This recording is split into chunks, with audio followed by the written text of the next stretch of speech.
you're considering adopting a biting, pooping, eating machine, you might be better off just having kids, because only one of them can give you tax credits. Or you can just move to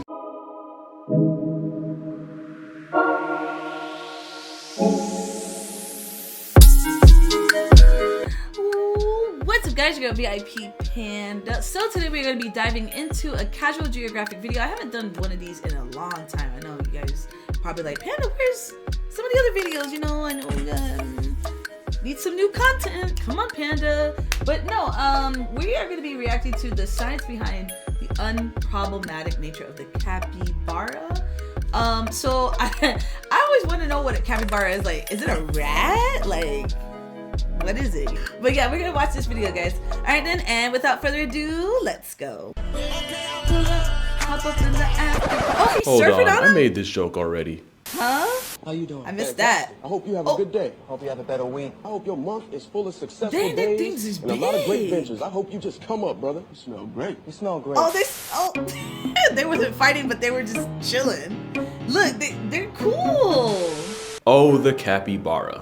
One of the most memeable animals to be added to Earth's roster. Almost entirely for their sheer positivity. And it's so not like that big, fake their positivity heads. from animals like dolphins or performative activists on TikTok. Capybaras are you. legitimately unproblematic, almost too much for their own Wow, look at how the crow already picking on him, yo. good. The thing is, they have no reason to be Look at like the, this. In fact, they have every excuse to be the exact 180. Look at them, But first, bro. let's talk about what this aquatic stress ball is. Chillin'. It's a rodent, and pretty much a it is a plus-size rat. guinea pig since Okay. that's their closest relative, even though they're like 60 times heavier. Also, guinea pigs are one of the few mammals that can get folded by deep water since they can't swim, which is something cappies know nothing about since half their personality stays in the water with them. Just like their cousins the water nutria, types. which is basically just a beaver you've never heard of. And the pacarana, who's probably most famous for getting abused with soap like a band Old Spice. Hey, yo, look at him. He chilling. Why he cleaning himself like that? He freaking me out. He cleaning a lot of people. But out of all rodents, capybara are the heaviest and the ones closest to the weight class of a grown man. And considering how people feel about their cousins 100 times smaller, you would think the capybara would be the most hated oxygen sink on the planet. But the only thing more ironic than the fact that it's the complete opposite is the fact that this chunky chinchilla is so chill, since history shows they should really be the polar opposite. Usually when something's this unbothered, it's because they've never felt any kind of pressure from predators. It's why the quokkas on Rottnest Island have no fear of humans since they have no natural predators. I saw the one on quokkas. Absolutely crazy. Capybara, on the other hand, have more ops than a rapper with a RICO charge. These giga-gerbils have to avoid being discharged from the population by the biggest big cat in North America, a discount store brand crocodile, and a paraplegic Jurassic understudy. Their childhood isn't any easier, because juveniles can get caught up with ocelots, a paralysis demon with wings, and technically pelicans don't count, but it's not for a lack of trying. And normally an animal that has to share an area code with this many threats to its way of life compensates by becoming a problem itself. So where do capybaras like where are they residing? Like, are they in like the South America, Central America? Like, I don't. For example, if zebras had a stripe for everything with the ability to bury them, they wouldn't have a single pixel of pale on them. And we all know those TV static stallions ride that excuse like they get tax breaks from it. It just makes more sense for a prey animal to be more willing to throw down. Predators get active to eat. Prey animals fight to live. But what doesn't make sense is a capybara doing the mannequin challenge 7 years late when there's a homicidal vice grip out looking for calories. It's kind of like honey badgers and capybaras are two ends of the nihilism spectrum. You got the four-legged assault polar opposites. Oreo who doesn't value anyone's life, not even its own. And then there's a hippo hamster who can't be physically bothered enough to care. And you would think this mentality would have gotten the cappy written out of the series of Life by Evolution. Or maybe they have the opposite of the kangaroo situation. The kangaroo situation is that kangaroos used to have to deal with some of the most cartoonishly absurd predators the world had ever seen. Stuff like a 23-foot Komodo dragon or the marsupial lion Thylacleo. That prehistoric PTSD means that even though kangaroos today have to deal with 0 apex land predators, they still act like they're in the trenches. So it's possible capybaras had few natural predators coming up, and now they're Helen Keller to all forms of conflict. Believe it or not, capybaras weren't always the brolic beavers we know them as. Their ancestors were actually small rodents that evolved from Africa about 80 million years ago. Being small was lit because one, it's a whole lot easier to hide, and number sorry, I had to see. Sorry. Why did I sneeze? Number 2, eventually you get so small that putting you on a plane isn't worth the energy it would take to catch you. And when their ancestors pulled up to South America 40 million years later, they showed up to an area with few natural predators and plenty of food in the forms of the grasses they like to eat. Scientists now say that it was the lack of predatory pressure that allowed this plus-size rabbit pig to grow to the size it is today. That and apparently capybaras have a special form of insulin that's actually better at getting cells to divide and grow. In non-AP biology terms, because I never took that class, this meant that cappies were able to exceed their weight limits without also increasing their chances of getting clapped by cancer. But of course, nature always catches up, and it wasn't like the capybara was tanky enough to disregard danger like manatees are. And in the messed up Uno reverse, becoming a literal Mighty Mouse meant the capybara was now much more attracted to predators than it would have been if it would have stayed the same size pre-bulk. So it's pretty much like cappies today have to pay for how good their ancestors had it. Like Gen Z. It's also possible that the capybara isn't as easygoing as memes wants you to think it is. They live in groups, and each group has a dominant alpha male who gets the most food and female validation. Damn, look at the size. Look, these ones is small. I don't, well, it could be the angle too, but look at this one, these ones, but then this one. Yo, is that a big, yo, they's big. God. Which can lead to a lot of infighting in the Cappy clan. And no matter how hard the alpha male tries to flex, there's always going to be a few subordinates that get it in behind his back with his women. So even though the dominant alpha male lays more pipe than any single subordinate, a majority of the plumbing actually comes from the subordinates as a whole. The females also get a say in the matter too. Mostly because if a female ain't feeling a certain male, she dubs him by nosediving into the nearest body of water, where she can hold her breath for up to 5 minutes. There's actually a lot of drama in the Cappy community if you pay attention long enough. It's definitely not like bonobos, who seem to have all social structure figured out, albeit for R-rated, definitely not safe for work reasons. That still doesn't explain why capybaras are so chill around animals not even in the same species. Like take Cheesecake, for example. Cheesecake was a capybara who was rescued and sent to live in a refuge for neglected and abused animals. But since she was only a baby at the time, she spent a lot of time living with the sanctuary's founder alongside her many dogs. And in typical Cappy fashion, Cheesecake became one of the dogs, eating, sleeping, playing, and pretty much doing everything else in between with them. Eventually, she would be promoted to the de facto foster mom for any abandoned puppies coming through the sanctuary. She would regularly adopt a family of abandoned puppies and raise them like her own blood. She would even discipline her pups if they ever got too out of line. Cheesecake was basically a Mother Teresa for terriers and any other orphan pups. Those weren't the only animals she adopted in her time, but there's actually a really good reason why capybaras are the best rodents to leave your children look at this picture down here with the puppy, so cute. With. And why they're the polar opposite of Chuck E. Cheese. Something about that cheddar feed never really sat right with me. Capybaras do this thing called alloparenting, where the adults take turns watching over the babies in a group in this kind of like revolving daycare system.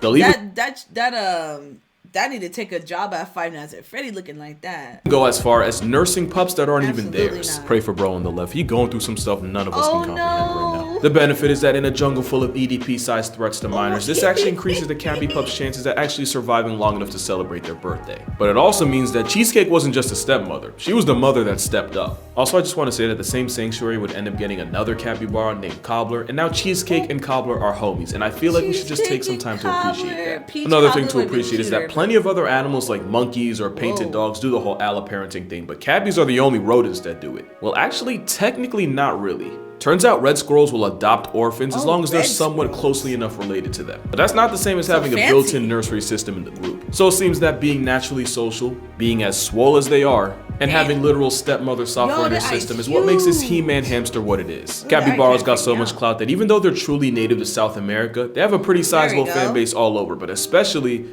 in Japan. Why Japan? Well, it all started in the Evolutionary Zoo in 1982. A worker was cleaning out an enclosure with hot water when he turned around and realized that all the capybara were huddled around a warm puddle that had formed. The worker said, "Bet," or whatever the equivalent in Japanese would be. And ever since, the Evolutionary Zoo would create these traditional hot yuzu baths for the water-loving hippo hamsters to enjoy. Which is the entire backstory as to how this video exists. And because whatever capybara received, they give back tenfold, these videos going viral single-handedly brought in thousands, hundreds of thousands, and even millions of yen in revenue, all from people wanting to see them. Meaning it is scientifically proven, 100% non-refutable, that capybaras are good for the economy. If your country's currently in a recession, think to the last time you saw a capybara hot tub party. If you can't remember, then I think you found your problem. We don't need let me come back as a capybara and be over here in this man's sanctuary. I would want to be reincarnated fast. Stimulus checks. We need more happy cappies per capita. That's why there are entire websites dedicated to finding the closest capybara in your area. So if I ever post a picture of me and a capybara with no context, this This is the context. Capybaras are such an unlimited serotonin hack that naturally people are gonna ask if they're good pets. And my answer is, yeah, they'd probably be good pets. But question is, would you be a good owner? Here's why you probably wouldn't. One is that they poop. A lot. They kind of have the panda problem where they eat things that don't give them a whole lot back, so to compensate they eat a whole lot more of it. Which means they seem to drop deuces at will. You might not get to notice just how much because capybara also take part in coprophagia, which in NICE 2023 YouTube guidelines terms means to eat food twice to get all the nutrients out of it. And if you can handle watching this infinite food glitch in action, there's the fact that you have to feed them in the first place. Remember, we're talking about a gerbil that can weigh as much as you. But you're not just feeding one cappy. Since they're social animals that don't do well alone, you'd have to adopt a buddy for him or even another one after that. Cause two's company, but three's a party. And no self-respecting cappy would hop out at the after party with an entourage of one. All jokes aside, that same logic is why Switzerland considers a guinea pig a victim of abuse if it has to live alone. It's really not that different for a guinea pig. Guinea pig. I should have used that from the beginning. There's also the fact that since half their life involves water, you're gonna have to have 24-hour access to anything the capybara can at least wade in. And before you say bathtub, just remember that most of their backdoor business happens while they're in the water, so you might want to rethink that. That drain getting messed up.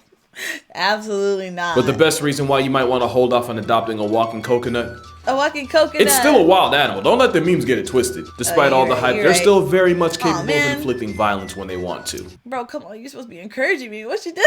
Or when they feel like they need to. And I'm gonna just say it. It's real cute until you get it mad and you realize you now have a 150-pound rodent with an overbite coming at you. In fact, in 2005, a capybara in a Japanese zoo murked a spider monkey that was standing in his pool by grabbing it by the neck. So if you're considering adopting a biting, pooping, eating machine, you might be better off just having kids, because only one of them can give you tax credits. Or you can just move to Tigre, Argentina, because the South American city has been taken over. And when I say taken over, I mean that in the most passive way possible. With fires and an unusually cold winter killing their food supply, the Cappy clan seen the spawn en masse inside the Argentinian gated community. They quite literally pulled up. The upside? Free lawn control. The downside is these deer rabbits marrying the problems of the two animals in one package. They destroy gardens and leave behind Hershey kisses, while also becoming a danger to everyone on the road. I gotta go. I can't wait. I'm about to buy my ticket. There have also been reports of capybara running fades with pet dogs. Although to be fair, the dogs probably started it. But there is another bright side if you want to look at it that way. The biggest threat to a capybara isn't a jaguar or a caiman. It's actually humans who have historically hunted them for their meat and for their hide to turn into leather. We're their biggest op by far, and if they decide to take back what's theirs, I'm not gonna be mad at it. And the fact that they're doing it to a gated, rich community. They're in the house. There's a moral in there somewhere. But that's gonna do it for this video. For more consistent uploads, be sure to check out my TikTok and Instagram. I try to post daily. But them chompers though, I don't know. You got that SpongeBob going on. Dude, these capybaras, I can see why a lot of people like them so much. I didn't understand the obsession at first, because you know how like people are like overly obsessed about stuff, or like when people overly obsess on certain things, you tend to lose interest because it's like, oh, you're taking the fun out of it by just being like wild and weird about it. But I see the obsession, you know, the capybaras. I don't see the problem with them at all. You know, I just feel bad that they've been hunted, and like you said, if they wanted to, they could get revenge. That's world domination. But they still remain unproblematic, and even though they have so many enemies, they're such sweet creatures, and I actually want to see one. I want to pet. I want to let me pet it. I want to pet one. But anyways, if you guys enjoyed this video, don't forget to panda punch that like button. It really helps me out. Make sure you subscribe to the channel for more, and stick around for the next episode, guys. All right then, and until next time, bye.